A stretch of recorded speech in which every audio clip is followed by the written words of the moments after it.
Ebony Lumumba, Department Chair of English, Foreign Languages, and Speech Communication at Jackson State University, and these are my top 5 musical influences for Black Music Month. Let's get into it.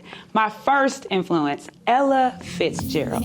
She is just the regal lady of jazz. She sang a little bit of the blues. The longevity of her career alone, that she had the same quality in her singing voice from her youth into her 80s, was just mind-blowing. Anything from Cottontail to The Lady is a Tramp, there was nothing that she could not sing. And oh, when you pair her with Louis Armstrong, it was an unbeatable pair. Her voice is just the classic sound of some of the earliest music of the 20th century for our people. So I love Ella Fitzgerald. She is forever the lady of jazz for me. Lady Ella, I like to call her. Second, I would have to say Donny Hathaway. Donny Hathaway, just a smooth tone in his voice. He was one of the ones that was taken from us too soon. His voice was so warm that when he said, "Where's the love?" you really thought he was talking to you. I like to respond to him. And who can forget This Christmas? That is iconic for every family to listen to at the end of the year. And you want to hear Donny's version. That is really how special he is to music for us. I think I would have to go next to Stevie Wonder.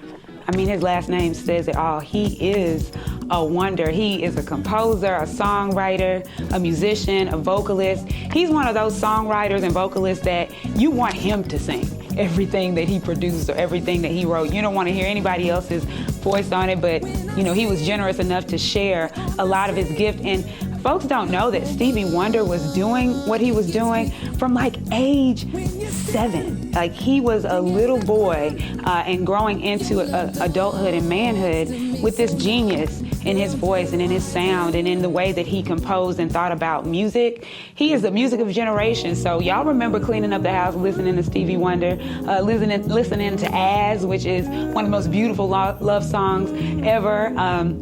Songs in the Key of Life, like that's one of those records that you don't have to stop and move the needle on. You just let that thing flow.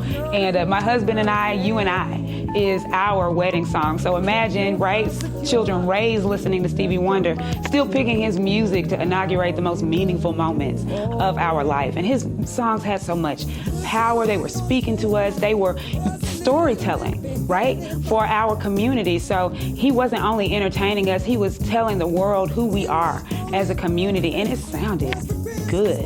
And he's still doing that. You're not going to do a tribute to any musician without having Stevie on the stage.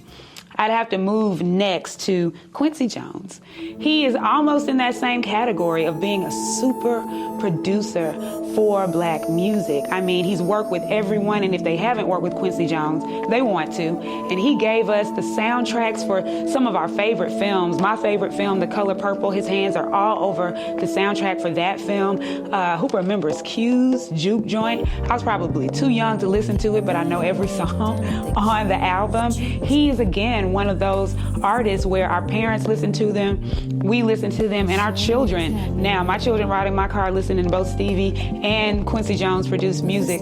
What's amazing about Quincy is he is absolutely an influence, right? He embodies that word for music, because you're never gonna hear his voice on the track, but you will hear all of his genius, all of the instruments that he plays, all of the brilliance in the way that he thinks about words and rhythm and music and melody.